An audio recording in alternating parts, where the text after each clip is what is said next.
20 رمضان المبارک فتح مکہ کا مبارک دن ہے۔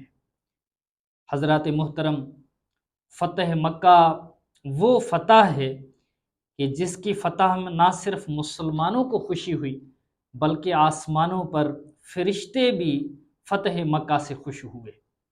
ہوا یوں کہ پیارے آقا صلی اللہ تعالی علیہ وآلہ وسلم 6 سن ہجری کو 1400 صحابہ کرام علیہم رضوان کے ہمراہ احرام پہن کر عمرے کی نیت سے مدینۃ المنورہ زادہ اللہ شرفا و تعظیما سے مکے کی طرف روانہ ہوئے، کیونکہ صحابہ کرام علیہم رضوان کے اندر، مسلمانوں کے اندر ایک جوش تھا، ایک جذبہ تھا کہ 6 سال ہو چکے ہیں اور ہم نے کعبۃ اللہ شریف کی زیارت نہیں کی، ہم عمرہ کریں گے۔ جب مقام حدیبیہ پر پہنچے تو حضور صلی اللہ تعالی علیہ وآلہ وسلم نے حضرت سیدنا عثمان غنی رضی اللہ تعالیٰ عنہ کو مکے کی طرف بھیجا کہ آپ وہاں جائیں اور وہاں کے حالات کا بھی جائزہ لیں اور قریش مکہ کو، کفار کو یہ بتائیں کہ ہم لڑنے نہیں بلکہ عمرہ کرنے کے لیے آئے ہیں۔ حضرت سیدنا عثمان غنی رضی اللہ تعالیٰ عنہ جب مکۃ المکرمہ زادہ اللہ شرفا و تعظیما میں پہنچے اور وہاں آپ نے یہ بیان کیا کہ پیارے آقا صلی اللہ تعالی علیہ وآلہ وسلم کے ساتھ کم و بیش 1400 صحابہ کرام علیہم رضوان احرام کی حالت میں عمرہ کرنے کے لیے آئے ہیں، ہمارا جنگ یا لڑائی وغیرہ کا کوئی ارادہ نہیں ہے۔ تو قریش مکہ کے جو کفار تھے یہ بہت غصے میں آئے اور انہوں نے کہا کہ نہیں، ہم عمرہ کرنے کی اجازت نہیں دیں گے۔ اور حضرت سیدنا عثمان غنی رضی اللہ تعالیٰ عنہ سے انہوں نے کہا کہ آپ بلا شک عمرہ کیجئے، لیکن ہم حضور صلی اللہ علیہ وسلم اور دیگر آقا کریم کے ساتھ جو صحابہ آئے ہیں، مسلمان تشریف لائے ہیں، ہم ان کو عمرہ کرنے نہیں دیں گے۔ حضرت سیدنا عثمان غنی رضی اللہ تعالیٰ عنہ نے فرمایا، واللہ میں حضور صلی اللہ علیہ وآلہ وسلم کے بغیر عمرہ کروں یہ مجھ سے نہیں ہو سکے گا، اگر میرے آقا صلی اللہ علیہ وسلم عمرہ کریں گے تو میں بھی عمرہ کروں گا۔ اور وہاں سے کسی شریر شخص نے آ کر یہ پھیلا دیا کہ معاذ اللہ حضرت عثمان غنی رضی اللہ تعالیٰ عنہ کو مکے میں کفار نے شہید کر دیا ہے۔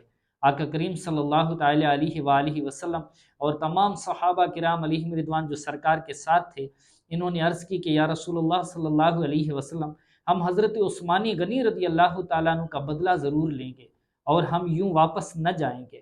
بہرحال حضرت سیدنا عثمان غنی رضی اللہ تعالیٰ عنہ جب واپس تشریف لائے، آپ نے سارا صورتحال بیان کیا، اور یہاں کافروں کے جو بڑے بڑے تھے، لیڈر تھے، یہ بھی وہاں آئے اور یہاں صلح حدیبیہ ہوا، یعنی صلح لکھی گئی، آپس میں ایک معاہدہ طے ہوا، اور وہ جو معاہدہ تھا وہ سراسر کفار کے ہی حق میں تھا۔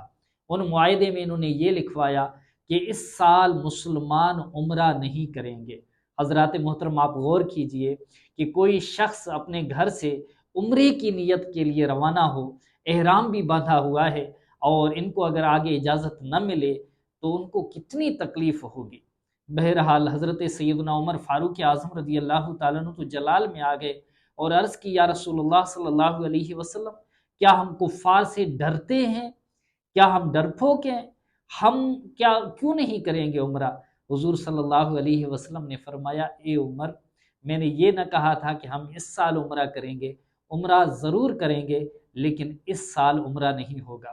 حضرت عمر فاروق اعظم رضی اللہ تعالیٰ عنہ حضرت ابو بکر صدیق رضی اللہ تعالیٰ عنہ کے پاس آئے اور آ کر عرض گزار ہوئے، یا سیدی، کیا ہم اس سال عمرہ نہیں کریں گے؟ حضرت سیدنا ابو بکر صدیق رضی اللہ تعالیٰ عنہ نے بھی یہی جواب دیا کہ اس سال عمرے کا تو نہیں کہا گیا تھا، ہم عمرہ ضرور کریں گے لیکن جو آقا کریم صلی اللہ علیہ وآلہ وسلم کا حکم ہوگا ہم اس کے پابند ہیں۔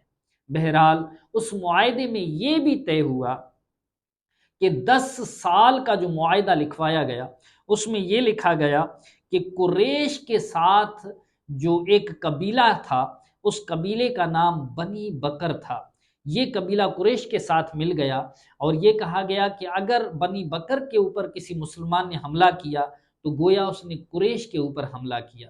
اسی طرح مدینۃ المنورہ میں ایک قبیلہ تھا بنی خزا، اور یہ بنی خزا جو ہے انہوں نے مسلمانوں کا ساتھ دیا اور یہ طے ہوا کہ اگر بنی خزا کے اوپر حملہ ہوا تو گویا مسلمانوں کے اوپر حملہ ہوا۔ بہرحال آقا کریم صلی اللہ علیہ وآلہ وسلم نے وہ تمام معاہدے طے کیے اور کفار واپس چلے گئے بغیر کسی قتل و غارت کے۔ حضور صلی اللہ تعالی علیہ وآلہ وسلم کی ایک بہت بڑی حکمت عملی تھی، آقا کریم صلی اللہ تعالی علیہ وسلم واپس تشریف لائے۔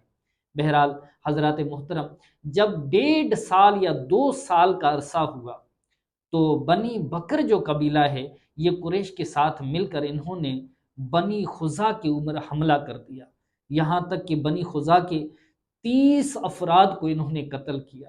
بنی خزا حضور صلی اللہ علیہ وآلہ وسلم کی بارگاہ میں آئے اور انہوں نے اپنے دکھ بھری داستان سنائی کہ آقا ہمارا کون ہے، اور آپ صلی اللہ علیہ وآلہ وسلم اور آپ کے ساتھ جو مسلمان ہیں یہی ہمارا ساتھ دے سکتے ہیں، کیونکہ بنی بکر والوں نے اور قریش والوں نے ہم پر بڑا ظلم و ستم کیا، یہاں تک کہ حرم پاک کے اندر بھی ہمارے آدمیوں کے انہوں نے قتل کیا۔ حضور صلی اللہ تعالی علیہ وآلہ وسلم نے قریش مکہ کی طرف اپنا ایک قاصد بھیجا اور اس میں آپ صلی اللہ تعالی علیہ وآلہ وسلم نے 3 آپشن ان کو دیے۔ قریش مکہ سے پہلا جو معاہدہ ہوا، آقا کریم صلی اللہ تعالی علیہ وسلم نے جو آپشن ان کو دیا، فرمایا کہ تم لوگوں نے جو بنی خزا کے لوگوں کو ناحق قتل کیا ہے، اب ان کے قتل کا جو خون بہا ہے وہ ادا کیا جائے۔ اور نمبر 2 فرمایا کہ یا قریش جو ہے یہ بنی بکر قوم سے اس سے علیحدہ ہو جائیں۔ اور تیسری بات آپ صلی اللہ علیہ وآلہ وسلم نے ان کو آپشن دی، فرمایا کہ یا صلح حدیبیہ جو آپ لوگوں نے کیا تھا، 10 سال کا جو ایگریمنٹ ہوا تھا، وہ صلح حدیبیہ جو ہے یہ ختم کیا جائے۔ قریش مکہ نے کہا کہ ہم صلح حدیبیہ جو ہے اس کو ختم کرتے ہیں۔ جب یہ خبر حضور صلی اللہ تعالی علیہ وآلہ وسلم کو پہنچی تو حضور صلی اللہ تعالی علیہ وآلہ وسلم نے اپنے صحابہ کرام علیہم رضوان کو تیار کیا، اور وہاں قریش مکہ جو ہے یہ ڈر بھی رہے تھے کہ ہم نے جب یہ کہہ دیا کہ صلح حدیبیہ ختم ہے تو اب ضرور مسلمان بنی خزا کے ساتھ مل کر ہم پر ضرور حملہ کریں گے۔ بہرحال انہوں نے ابو سفیان کو تیار کیا کہ آپ وہاں جائیں اور مدینہ المنورہ میں حضور صلی اللہ علیہ وسلم سے ملیں اور اس معاملے کو طے کریں۔ پیارے اور محترم اسلامی بھائیوں، ابو سفیان حضور صلی اللہ تعالی علیہ وآلہ وسلم کی بارگاہ میں آئے، اور ابو سفیان کی جو بیٹی تھی ام حبیبہ، یہ ام المومنین ہیں، حضور صلی اللہ تعالی علیہ وآلہ وسلم کی زوجہ محترمہ ہیں۔ یہ اپنے بیٹی کے پاس جب آئے تو یہ بیٹھنے لگے بستر پر، اللہ اکبر، قربان جائیں، ام حبیبہ رضی اللہ تعالیٰ عنہ فرمانے لگی ابا جان آپ اس بستر کے اوپر نہیں بیٹھ سکتے، کیونکہ آپ نجس ہو، آپ ناپاک ہو، غیر مسلم ہو، اور یہ جو بستر ہے یہ میرے آقا صلی اللہ علیہ وآلہ وسلم کا بستر ہے۔ ابو سفیان بڑا حیران ہوا کہ میری بیٹی ہے لیکن پھر بھی یہ مجھ سے محبت نہیں کرتی، حضور صلی اللہ علیہ وآلہ وسلم سے زیادہ محبت کرتی ہے۔ بہرحال ابو سفیان آئے لیکن اس کی کوئی بھی بات نہیں مانی گئی۔ ابو سفیان واپس چلے آئے، حضور صلی اللہ علیہ وآلہ وسلم کے ساتھ 10,000 اور ایک روایت کے مطابق 12,000 صحابہ کرام علیہم رضوان کا لشکر تیار ہو گیا اور یہ مکے کی طرف روانہ ہوئے۔ جب یہ مکے کے قریب آئے تو حضور صلی اللہ علیہ وآلہ وسلم کے حکمت عملی کے قربان آپ صلی اللہ تعالی علیہ وآلہ وسلم نے لشکر والوں کو حکم دیا کہ ہر شخص اپنا اپنا آگ جلا کے بیٹھ جائے۔ حضور صلی اللہ علیہ وسلم کو معلوم تھا کہ کفار مکہ جو ہے یہ جاسوسی کرنے کے لیے ہمارے لشکر کی طرف ضرور آئیں گے، اور جب دور سے یہ دیکھیں گے 10,000 یا 12,000 کا لشکر ہر شخص اپنا آگ جلائے گا تو میلوں تک آگ جلتا ہوا دیکھ کر کفار کے اوپر مسلمانوں کے لشکر کا ایک دبدبا چھا جائے گا، ایک ہیبت چھا جائے گی، اور یہ لوگ جو ہے ڈر جائیں گے۔ اور ایسا ہی ہوا، ابو سفیان اپنے کچھ بندوں کے ساتھ جاسوسی کے لیے نکلا، اور جب انہوں نے دور سے دیکھا کہ میلوں تک آگ جو ہے یہ جل رہی ہے تو یہ بڑا پریشان ہوا کہ اتنا بڑا لشکر ہے مسلمانوں کا، مسلمانوں کی تعداد اتنی بڑھ گئی ہے کہ جنگ بدر میں تو ان کی تعداد صرف 313 ہے، 2 سنہ ہجری تھی جنگ بدر، اور یہاں اب جو ہے 8 سنہ ہجری ہے 10 رمضان المبارک کو حضور صلی اللہ علیہ وسلم مدینۃ المنورہ سے مکہ کی طرف چلے ہیں، اور 20 رمضان المبارک کو جو ہے مکہ فتح ہوتا ہے۔ قربان جائیے، حضرت سیدنا حضور صلی اللہ تعالی علیہ وآلہ وسلم کے چچا جان حضرت سیدنا عباس رضی اللہ تعالیٰ عنہ نے ابو سفیان کو دیکھ لیا، اور ابو سفیان سے کہا، ابو سفیان تو یہاں جاسوسی کے لیے آیا ہے اور مسلمان تجھے مارنے کے لیے تیار ہیں۔ ابو سفیان کہنے لگا کہ آپ مجھے اپنی امان میں لے لیں۔ حضرت سیدنا عباس رضی اللہ تعالیٰ عنہ نے فرمایا، اے ابو سفیان، میں نے تجھے امان میں لیا۔ اور ابو سفیان کے اوپر امیر المومنین حضرت سیدنا عمر فاروق اعظم رضی اللہ تعالیٰ عنہ کی نظر پڑ گئی۔ آپ ان کے پیچھے لگے، لیکن حضرت عباس نے فرمایا، اے عمر ٹھہر جاؤ، کیونکہ ابو سفیان یہ میری امان میں ہے۔ یہ جب حضور صلی اللہ تعالی علیہ وآلہ وسلم کے پاس آئے تو حضور صلی اللہ علیہ وآلہ وسلم نے حضرت عمر فاروق اعظم کو روک لیا، فرمایا کہ دیکھیں ابو سفیان امان میں آ گئے ہیں، اس لیے ان کو کچھ بھی نہ کہا جائے۔ ابو سفیان واپس چلا گیا اور جا کر اس نے وہاں کے کفار کو کہا کہ بہت بڑا لشکر ہے مسلمانوں کا، اللہ اکبر، کچھ بھی ہو سکتا ہے۔ 20 رمضان المبارک کا مبارک دن ہے، اور پیارے آقا صلی اللہ علیہ وسلم 10 یا 12 ہزار صحابہ کرام علیہم رضوان کے عظیم الشان لشکر کے ساتھ فتح مکہ کے لیے مکے میں داخل ہو جاتے ہیں۔ اللہ اکبر، حضور صلی اللہ تعالی علیہ وآلہ وسلم اور آقا کریم کے صحابہ نے بغیر کسی قتل و غارت کے مکے کو فتح کر لیا۔ اب وہ مجرم بھی یہاں موجود ہیں جو حضور صلی اللہ علیہ وآلہ وسلم کو ستایا کرتے تھے، آقا کریم صلی اللہ علیہ وسلم کو گالیاں بکتے تھے۔ وہ مجرم بھی تھے جو حضور صلی اللہ علیہ وسلم کو کاہن اور جادوگر کہا کرتے تھے۔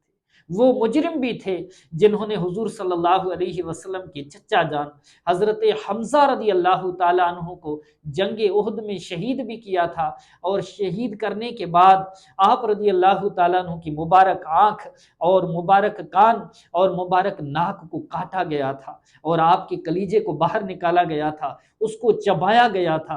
اتنی بے حرمتی کی تھی آقا کریم صلی اللہ علیہ وسلم کے پیارے چچا جان حضرت امیر حمزہ رضی اللہ تعالیٰ عنہ کے ساتھ۔ اب مجرم حاضر ہیں اور سر نیچے کیے ہوئے ہیں، اور ان کو پتا ہے کہ آج نہ جانے ہمارے بارے میں کیا فیصلہ ہوگا، کیونکہ ہم نے حضور صلی اللہ تعالی علیہ وسلم کو بڑی تکلیفیں دی ہیں۔ ابو سفیان بھی وہاں موجود تھا جو سب سے آگے ہوتا تھا دشمنی میں حضور صلی اللہ تعالی علیہ وآلہ وسلم کے ساتھ۔ آقا کریم صلی اللہ تعالی علیہ وسلم کے اعلان کے انتظار میں ہیں کہ حضور صلی اللہ تعالی علیہ وسلم کیا حکم دیتے ہیں۔ اللہ اکبر، حضور صلی اللہ تعالی علیہ وسلم جب مکے میں داخل ہوئے، حرم شریف میں داخل ہوئے، آقا کریم کے عاجزی کا یہ عالم تھا کہ حضور صلی اللہ علیہ وسلم نے اپنی ٹوڑی مبارک جو ہے اونٹ کے کوہان پر رکھی ہوئی۔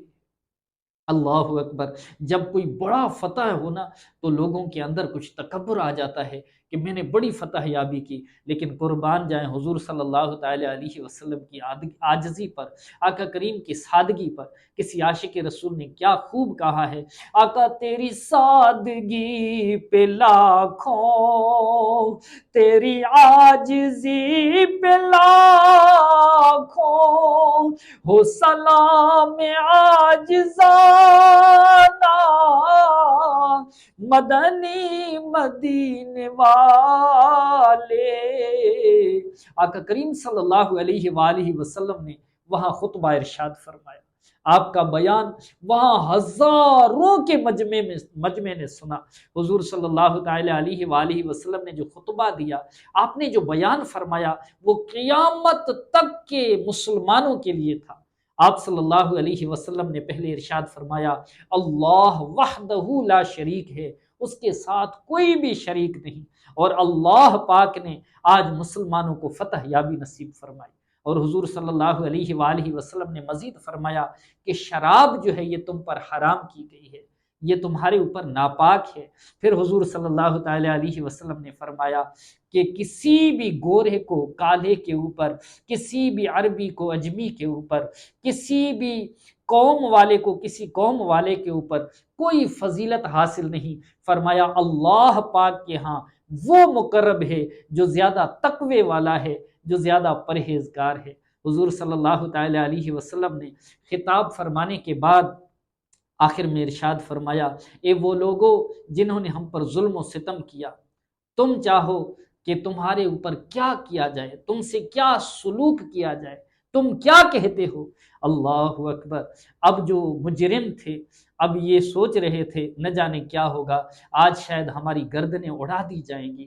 حضور صلی اللہ علیہ وآلہ وسلم نے ارشاد فرمایا، آج میں تمہیں وہی کہوں گا جو حضرت یوسف علیہ السلام نے اپنے بھائیوں سے فرمایا، فرمایا جاؤ آج سے تم سب آزاد ہو۔ اللہ اکبر۔ آقا کریم کے اس حکمت عملی کے قربان حضور صلی اللہ علیہ وآلہ وسلم نے اپنے ذاتی دشمنوں کو جب معاف فرمایا تو وہاں کئی لوگوں کی ہچکیاں بند گئیں، زار و قطار رونے لگے، اور وہاں کئی کفار جو ہے مکہ فتح ہوا اس وقت مسلمان ہوئے۔ اور یہاں تک حضور صلی اللہ تعالی علیہ وسلم نے اعلان فرمایا تھا، یہ آقا کریم کی حکمت عملی تھی، فرمایا جو اپنے گھر کے دروازے بند کرتے اس کے لیے امان ہے، اس کو کچھ بھی نہیں کیا جائے گا۔ فرمایا جو اپنے ہتھیار کو میان کے اندر ڈالے، باہر نہ نکالے، اپنے ہتھیار کو نیچے گرا دے، فرمایا اس کے لیے امان ہے۔ اور یہاں تک حکمت عملی سے فرمایا کہ جو ابو سفیان کے گھر کے اندر داخل ہو، فرمایا اس کے لیے بھی امان ہے۔